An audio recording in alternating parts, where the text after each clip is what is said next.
Today we're going to talk about function tables with equations.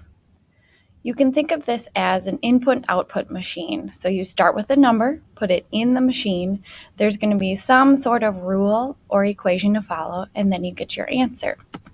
Sometimes you'll have to do more than one thing. So if we take a look at this, the rule is multiply by 4, then subtract 1. So if we start with our input of 1, if we look at the table, we would multiply by 4, which is 4, and then it has to go through the second part of the equation, subtract 1, and then we get 3, and so on. Let's take a look at an example. Our rule in words is that we divide by 5, then add 1. So let's start with our first one of the input of 10. So 10 divided by 5 is 2, then you add 1, and we get 3. Let's go on to the next one. Our input is 20, divided by 5 is 4, then you add 1 to it, so we can't forget that second step, and we get 5.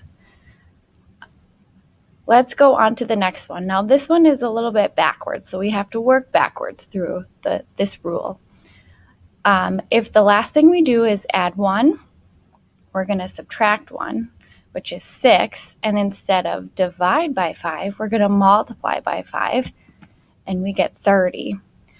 Now, what I'm starting to see is a little bit of a pattern up top in the input. I see 10, 20, 30, 40, and then 60 is at the end.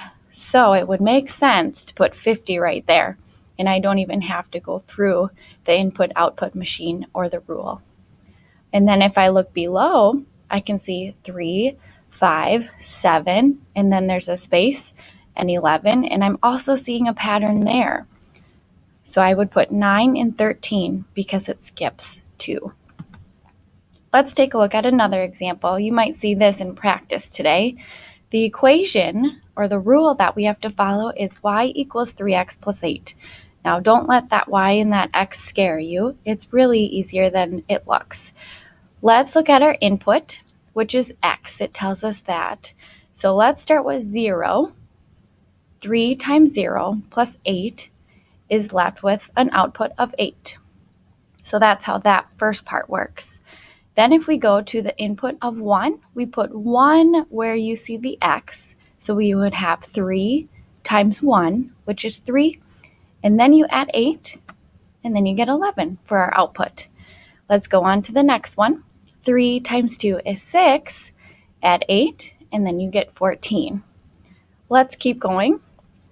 Our input is 3 on the next one. 3 times 3 is 9, and we get 17.